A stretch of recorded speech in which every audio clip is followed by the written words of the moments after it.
kita akan masuk ke topik utama, di mana kita mau menceritakan visi 2030. Ini penting sekali.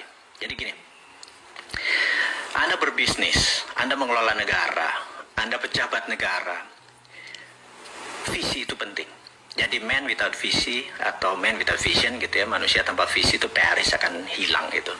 Nah, kita akan memulai dengan kata-kata visi 2030. Bukan karena saya punya video sebanyak 24 video yang menceritakan tentang visi 2030, bukan itu aja, tetapi hari ini saya akan membuka apa yang dimaksud dengan visi 2030 supaya Anda mengerti, sahabat semua mengerti, besok nih tahun 2021 apakah ekonomi naik, apakah turun, 2022 kemana, 2023 kemana, 2024 kemana, 2030 kemana, Anda dapat big trendnya. Ingat, trend is our friend gitu ya. Itu yang penting, kita menemukan trendnya. Trend is our friend, saya ulangi sekali lagi. Jadi kita mau melihat ke depan ini trendnya kemana, apakah ke bisnis atau ke properti atau perang dan lain sebagainya. Baik teman-teman, saya akan menceritakan tentang visi 2030 tapi dari sisi konspirasi. Nah, menarik gak tuh? Sekali lagi saya ulangi, kita akan menceritakan visi 2030 dari sisi konspirasi. Ini agak sedikit kurang ajar nih jujur. Jadi gini, saya pernah mengatakan bahwa setelah pemilihan raya di Amerika, pilpres di Amerika, menang nggak menang Trump, tugas COVID selesai, maka COVID tidak lagi menjadi political tool, tapi sudah menjadi pandemik biasa. Ini saya perlu jelaskan, dan COVID akan hilang, bukan COVID-nya, tapi beritanya akan hilang, berkurang. Bahkan mungkin nanti Anda 6 bulan lagi atau 9 bulan lagi ada kecil sekali yang mendengar masalah COVID. Tetapi COVID-nya masih ada. Ini yang harus diingatkan sekali lagi ya. Bukan COVID-nya hilang, bukan COVID-nya mendadak sirna, bukan mentang-mentang Trump kalah gitu ya. Atau bukan segitu. Saya mau menerangkan dulu sejarah mengapa saya ini anti globalis dan saya memilih menjadi orang yang nasionalis patriotisme gitu ya. Ceritanya adalah ini harus ya. Jadi globalis ini punya 20 step, dan ini sebenarnya bulan Maret 2020 kemarin saya katakan bahwa globalis punya 20 step. Saat ini saya lupa step ke-9 kali ya, tapi saya akan ulangi satu persatu. Jadi kenapa globalis ingin menguasai dunia? Oke, sekali lagi, ini pelajaran hari ini yang cuma 20 menit, tetapi saya minta izin untuk mundur sebentar ke pelajaran sejarah, di mana dulu waktu saya di akademi selalu diingatkan guru-guru saya bahwa sejarah itu berulang, karena ada baiknya Anda mempelajari sejarah dengan baik. Oke, saya mau menceritakan sedikit informasi buat sahabat semua. Pasti sahabat semua di depannya ada Google, mudah-mudahan Google, tanya ke Google, apa itu Friday the 13th? Jadi malam ini adalah malam Jumat, Friday the 13th. Itu ada peristiwa besar Oktober tanggal 13 hari Jumat di tahun 1307. Kalau Anda boleh cek apa sih yang terjadi di Friday the 13th bulan Oktober 1307 gitu ya. Dan itu disebut bahkan Friday the 13th itu atau Jumat ke-13 tanggal 13 itu dianggap menyeramkan dan lain sebagainya. Sebenarnya apa sih yang terjadi gitu ya? Anda boleh lihat sekarang di Google apa yang terjadi. Jadi sejarah ringkasnya adalah disitulah terbantainya Knight Templar atau kesatria Templar, pasukan perang salib, dibantai habis oleh pemimpin atau raja Prancis. Oke, sebentar, saya sabar dulu, mundur dulu ya teman-teman ya, mundur dulu, sabar, mundur dulu. Kita mundur dalam sejarah Islam, kita kenal ada perang Sabil. Kemudian dari sisi Nasrani ada perang salib, itu tempatnya sama, perangnya sama, dan orang-orangnya sama juga. Jadi di sisi Islam ada El-Cid, ada Al-Ayyubi ya, Salahuddin Al-Ayyubi, dan dari sisi Nasrani ada pasukan dari Knight Templar ini, ada 200 kesatria Templar ini, kebanyakan adalah orang Perancis. Nah, kita mundur lagi sekali lagi, bahwa dulu Yerusalem adalah wilayah yang dikuasai oleh Kristen gitu ya, bukan Yahudi bahkan. Mereka berparu-paru dengan Yahudi, dengan Islam sebagai pilgrim atau peziarah, juga peziarah Kristen. Nah, pada saat mereka berziarah itu sering dalam perjalanan Eropa ke Yerusalem sering terjadi perampokan dan lain sebagainya. Sehingga Knight Templar ini di awal-awalnya adalah melindungi para pilgrim tersebut untuk sampai dengan selamat ke Yerusalem dan kembali lagi ke negara masing-masing. Nah, singkat cerita, harta-harta mereka ini ternyata oleh Knight Templar daripada dibawa dan berisiko, akhirnya disinilah tercipta yang namanya giro billiet atau cek pertama kali ada di dunia. Jadi kalau mereka bawa uang, misalnya kita kasih contoh pakai mata uang sekarang 1 juta rupiah gitu ya, cukup di kertas itu 1 juta, nanti ketemu Knight Templar penguasa di Yerusalem, 1 juta itu dicairkan gitu ya. Ini adalah transaksi keuangan awal-awal dulu gitu ya, dan pemegangnya, pengontrolnya adalah Knight Templar. Nah, ada 200 kesatria dan kebanyakan adalah orang Perancis. Jadi mereka adalah jago-jago perang di zamannya perang salib dan perang Sabil itu hampir nggak ada yang mati dari Templar. Memang jago sekali mereka bertempur atau berperang. Nah, singkat cerita, kaum Muslim menang dan menguasai Yerusalem. Itu ya, kita lompat dulu sebentar.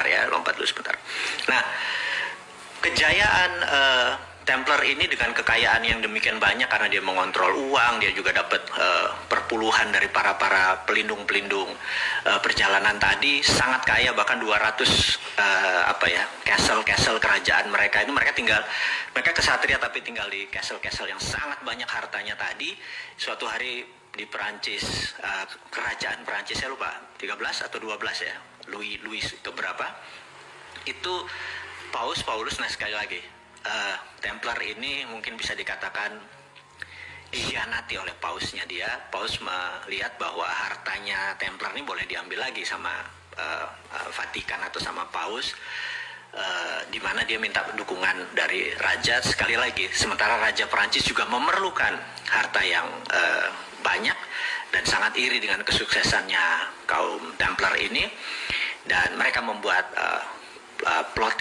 mereka membuat strategi, membuat skenario akan menyerang atau menangkap atau membunuh Satya Templar ini. Dan peristiwa itu terjadi pada tanggal 13 hari Jumat Oktober 1307. 40% Templar mati, habis semua mereka. To our surprise, alias yang mengejutkan adalah tidak ada 1 sen pun atau tercecer atau emas atau barang-barang berharga yang mereka bisa ambil dari castle atau istana-istana para Templar tersebut. Dan ini sangat mengejutkan. Ternyata mereka berhasil menghilangkan atau membawa lari ataupun bagaimana, dan benda itu nilainya luar biasa besar. Oke, kita lompat cerita Templar selesai. Templar tahu-tahu tidak ada di permukaan. Dan di abad itu adalah abad 14 ya, 13 sekian. Di abad 15 ada yang menarik. Teman-teman boleh cek. Semua penemuan-penemuan besar itu ada ongkosnya. Galileo Galilei, Copernicus, Gutenberg menciptakan mesin printing. Saya lupa apa yang tercipta, mungkin Darwin, Newton dengan Principia of Mathematicanya gitu ya. Pada saat 14 sekian dan 15 sekian, mendadak Eropa menjadi dunia baru, pinter semua dan teknologi maju dengan cepat. Padahal teknologi dan kemajuan teknologi dan peradaban itu memerlukan biaya mahal. Nah, maka sejarawan sekali lagi menduga bahwa harta-harta Templar tadi yang di permukaan jadi shadow, menjadi pembiaya semua penemuan-penemuan teknologi. Kemudian seperti bank pertama kali diciptakan di Italia, printing money pertama kali diciptakan di beberapa negara Eropa, masih belum berupa negara Eropa tapi kerajaan.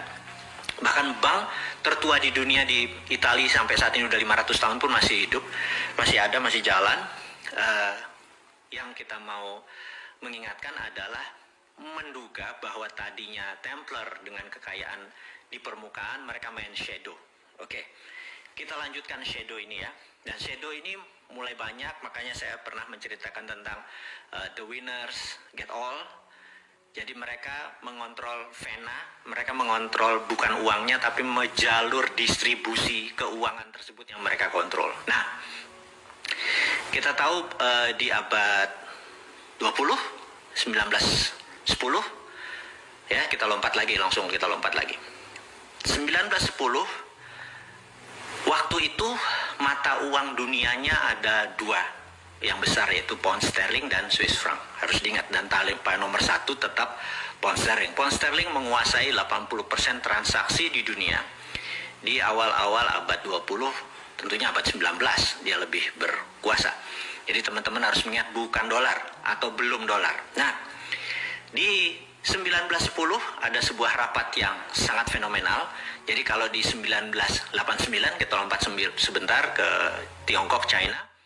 Di situ ada The Secret Meeting That Changed China tahun 89. Nah, tahun 1910 ini ada The Secret Meeting That Changed Dollar, ya dolar gitu ya. Jadi ada sebuah meeting besar di Jacqueline Island. Jadi teman-teman boleh cek Jacqueline Island 1910 gitu ya. Apa yang terjadi? Jacqueline Island 1910. Nah, di situ akan Anda lihat bahwa ada rapat yang luar biasa antara Partai Republik seperti sekarang ini lagi rapat dengan Partai Demokrat yang diinisiasi oleh keluarga Rothschild. Sekali lagi ya, kita akan masuk sebuah nama nih, keluarga Rothschild. Oke. Kemudian apa inisiasinya? Inisiasinya adalah meminta currency dunia adalah dolar gitu ya. Nah, sementara pada saat itu Demokrat sangat cenderung miring ke Inggris atau ke Britania, dan mereka sangat tidak setuju dengan mata uang menggunakan dolar. Mereka walaupun dolar adalah dolar Amerika, tapi mereka merasa nggak akan bisa dolar mengontrol 80% transaksi dunia. Sama seperti apa yang dilakukan yuan pada saat ini dengan 1,7% dari nilai transaksi dunia. Kita tahu 70-80% adalah menggunakan dolar. Toto yuan menyatakan dirinya akan challenge Amerika. Jadi sama persis seperti apa yang dimaui Rothschild, yaitu walaupun pound sterling dan Swiss franc juga dikuasai Rothschild, tapi dia ke depan melihat bahwa dolar is the future, dolar is the sunrise. Nah, kemudian ditolak, tinggal ditolak oleh Partai Demokrat karena waktu itu Partai Demokrat lebih dominan. Dan oke, Anda boleh cek di Wikipedia sekarang. Separuh dari Partai Demokrat, kongresmen dari Partai Demokrat dan senator dari Partai Demokrat itu ada di kapal Titanic. Dan kita tahu kapal Titanic siapa yang membiayai, dan kemungkinan besar kapal itu ditenggelamkan. Dan kita semua tahu begitu rapat kembali untuk menyatakan dolar adalah akan menjadi world currency, Partai Demokrat hanya separuh dan Kongres menandatangani semua. Akhirnya the winner is Rothschild gitu ya. Nah, Anda kalau saya ngomongnya ngawur, Anda cek di Wikipedia. Dan kalau di Wikipedia di situ ada Jacqueline Island, ada 1910, ada Rothschild yang membiayai Titanic, ada separuh Partai Demokrat anggotanya mati di kapal Titanic. Semua ada di Wikipedia. Bukan ngarang saya ini.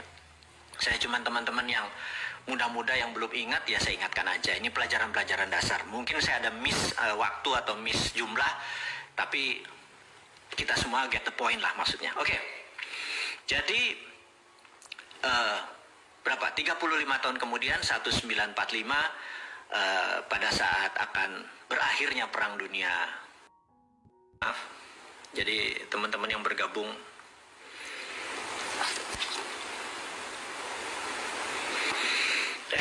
Joe Biden sabotase. Slow aja bos man. Oke, thank you. Kita slow aja. Oke, udah 4.300. Oke. Tadi saya juga heran di tengah-tengah ini Toto video Anda jeda gitu ya, Toto berhenti. Saya cukup kaget juga Toto di off seperti begitu sampai Titanic. Oke. Jadi ada sniper. Oke, kita mulai lanjut lagi tentang di tahun 45 di mana Amerika sudah menjadi pemenang perang dengan Eropa dan Amerika control the world. Jadi ingat bahwa di tahun 45 itu terjadi sebuah keputusan adalah world currency adalah dolar, di mana delegasi Prancis tidak setuju, tapi 2 minggu kemudian delegasi Prancis menandatangani persetujuan tersebut, sehingga setelah persetujuan tersebut putus ya. Oke. Kemudian Perang Dunia Kedua berakhir dengan setelah tersebut dan dunia menjadi baru dengan tatanan dunia baru. Oke, saya mau melompat lagi bahwa itu adalah cerita sejarah mundur dari zaman Templar sampai 1945, kemudian selama 70 tahun, ya sampai sekarang 75 tahun, Amerika control the world, Amerika control the currencies, Amerika kontrol semuanya. Ingat, saya mau menceritakan bukan Amerika yang kontrol the world mengenai sistem pembayaran. Amerika memang memiliki dolar sebagai world currency, tetapi kita mau mengingatkan bahwa sistem pembayaran, payment system, payout system, transaksi dikuasai oleh globalis. Saya mau kasih contoh dan berkali-kali cerita ini saya udah kasih contoh kepada teman-teman semua. Kalau saya punya uang, saya mau transfer $1.000 ke rekening Anda, sahabat semua, kita datang ke Bank Mandiri, saya ngisi formulir nama Anda, kemudian saya kasih $1.000-nya ke bank tersebut. Yang terjadi adalah bank tersebut, clerk reconcile namanya, kasir tersebut akan memberikan notifikasi ke New York. Kemudian New York akan memberikan notifikasi ke kota kecil namanya Basel di Switzerland.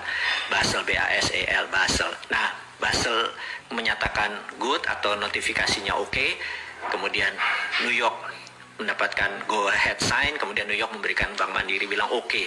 Pada saat itu masuklah $1.000 tadi, dipotong fee Mandiri dapat, fee New York dapat, dan Basel dapat. Jadi saya mengingatkan bahwa Basel dimiliki oleh sebuah keluarga, dan selama kita menggunakan dolar sebagai currency, sistem menggunakan sistem dia dapat benefit. Jadi itulah disebut the winner take all, dan mereka sudah menguasai ini selama ratusan tahun. Jadi ke depan bagaimana? Nah, ini yang saya mau menceritakan, apa visi 2030 ke depan disandingkan dengan teori konspirasi. Mudah-mudahan teman-teman jadi mendapatkan visi besarnya dulu. Sekali lagi, Anda boleh bilang ini halunya Bosman, Anda boleh ini bilang pendukung teori konspirasi, tapi saya cukup konsisten dengan 450 video yang kita buat, cukup konsisten. Jadi kalau ada orang nanya, gila ya, dia ngayal tiap hari selama 450 hari dan rencananya masih ada 550 hari ke depan. Saya bilang ya memang timnya ada 7 orang dokter yang membuat ini semua. Jadi bukan seorang bosman ilmunya bodoh gitu, geblek begitu orangnya gitu kan, nggak ada pinter-pinternya. Cuman dikasih tahu, dikasih pinter, ya udah kita menjadi corongnya teman-teman gitu ya. Oke. Saya akan menceritakan apa yang bulan Maret lalu sebenarnya saya sudah ungkapkan, bahwa apa itu visi 2030 dari kacamata globalis. Sekali lagi ya, dari kacamata globalis. Apa sih yang globalis mau gitu ya? Globalis ini musuhnya adalah nasionalis. Jadi dia anti orang-orang yang nasionalis dan patriotis gitu, dia anti. Jadi saat ini yang paling ontohot, yang paling borokokok adalah si Trump itu. Dia nasionalis, patriotis. Globalis nggak suka gitu ya. Siapa lagi globalis? Globalis adalah yang mengatur tatanan dunia baru, bukan country. Ini saya harus puter-puter teman-teman atau sahabat semua biar paham. Oke, kita lanjut. Apa visi 2030 untuk globalis? Visinya dia ingin mengontrol currency. Oke, ini kalimatnya saya vulgarkan. Ada 20 step, 20 langkah yang akan dia lakukan dari sekarang sampai 2 tahun ke depan. Dari sekarang itu adalah sekarang ini nanti kita bahas ya. Jadi begini. Langkah 1, saya tulis ya, langkah 1. Langkah pertama adalah mengendalikan media mainstream di 194 negara. Saya ulangi lagi. Globalis mengontrol media mainstream, media utama di 194 negara. Gitu ya, Amerika, Indonesia, Tiongkok, nggak peduli dia. Pokoknya kontrol 194 negara, kontrol. Entah kontrol direct, indirect, payment, atau ada orang di dalam, terserah ya. Berapa lama melakukannya? We never know. Bisa 10 tahun, bisa 5 tahun, yang jelas mereka sudah mengontrol saat ini. Kemudian, nomor 2, melepas virus yang sedikit deadly, atau melepas virus yang lebih mematikan sedikit dibandingkan influenza atau flu. Gitu ya, langkah kedua. Langkah ketiga, semua media yang di tangan dia dibuat berita-berita bahwa COVID menakutkan, mematikan. Anda lihat video di Cina ada orang mati berdiri, di Italia ada gini, sahabat semua, itu by design. Itu propaganda. Ya, nomor 3, create fear, menciptakan ketakutan. Keempat, menyarankan total lockdown, Nah, tujuannya apa? Tujuannya dia ingin memukul ekonomi hingga separuh dari transaksi di dunia saat itu, gitu ya. Kemudian dia ingin 50% populasi dari tenaga kerja menjadi unemployed, tidak bekerja. Oke? Dan ini dipukul bergantian dengan total lockdown di beberapa negara, gitu ya. Nomor 5, dia menyebarkan PCR yang sangat sensitif. Ini harus diingat lagi nih ya. Menyebarkan PCR yang sangat sensitif. Dengan kesensitifan yang sangat sensitif tersebut, sehingga di mana-mana COVID ini menyebar seakan-akan sangat cepat, gitu ya. Oke, saya lanjutkan lagi. Dan ini terus dipukul sampai November kemarin, yaitu karena tujuannya adalah political tool untuk memukul Trump. Jadi Trump menang atau Trump kalah, tugas COVID dalam political tool sudah selesai. Tapi tugas COVID sebagai pandemic, sebagai economic tool, sebagai biological tool, pandemic tool masih belum selesai. Sekali lagi, political tool sudah selesai. Nah, karena political tool sudah selesai, maka tugas COVID sudah berbeda nih ya, sekali lagi. Dan apa ini yang harus diingat? Maka, tadi nomor 4 apa ya? Nomor 1, 2, 3, ini saya skip ya. Oke. Setelah banyak lockdown, banyak pengangguran, segala macam, nah ini yang paling penting. Akan diterbitkan placebo vaksin. Ini kurang ajar nih.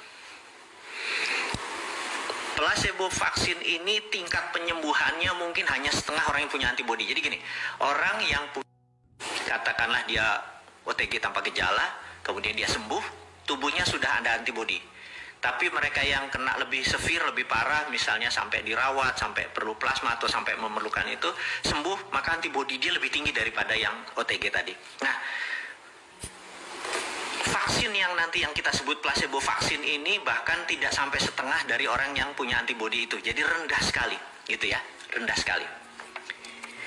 Kita sampai tahap ini nih yang saya mau bicarakan. Lalu nanti, sekali lagi, ini belum terjadi.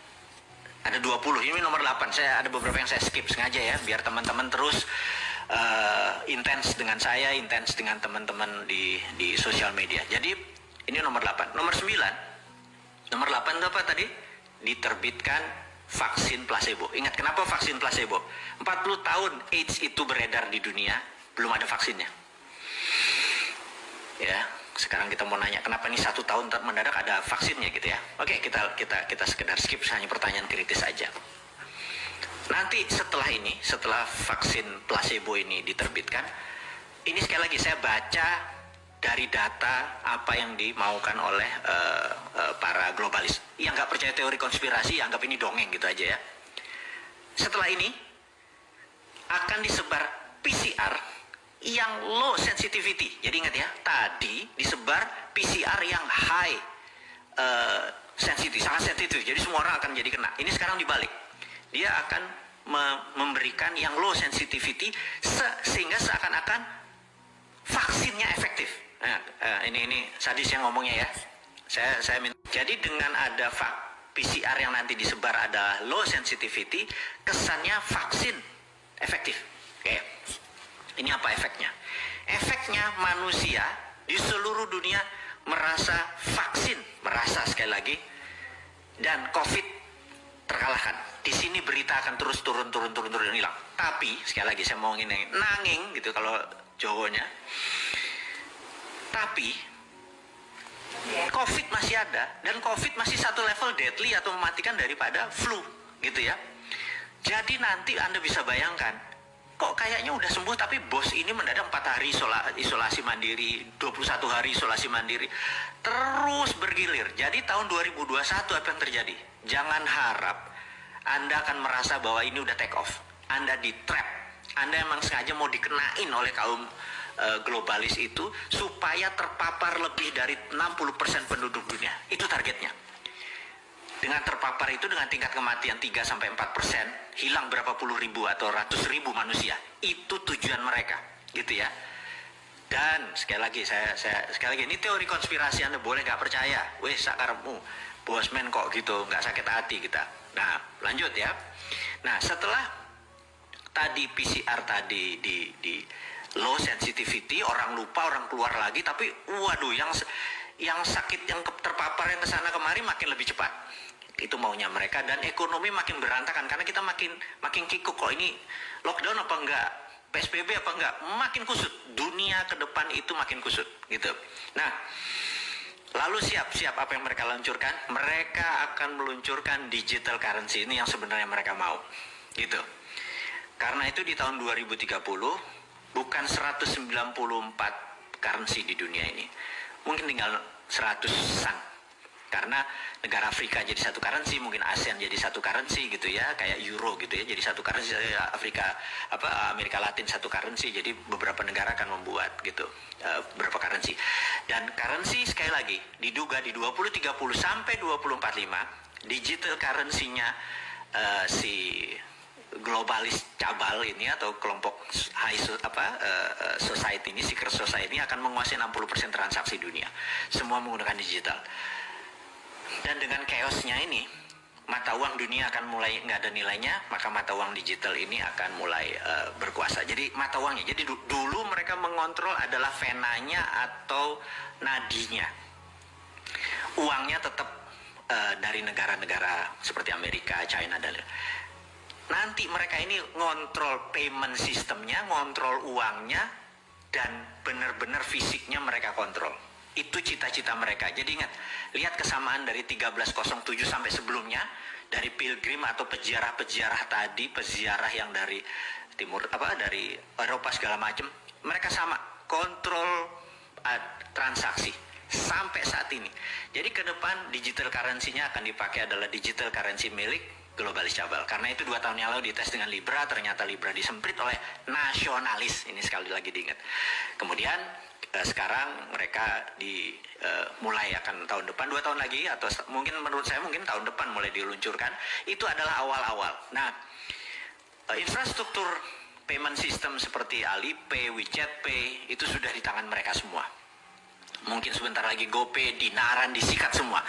Jadi sahabat semua mengerti bahwa saya sudah mengantisipasi ini dengan bangun Dinaran, tapi kalau saya melawan, kalau nanti Toto globalis bilang gue beli saham lu, agak mikir juga nih gue gitu ya.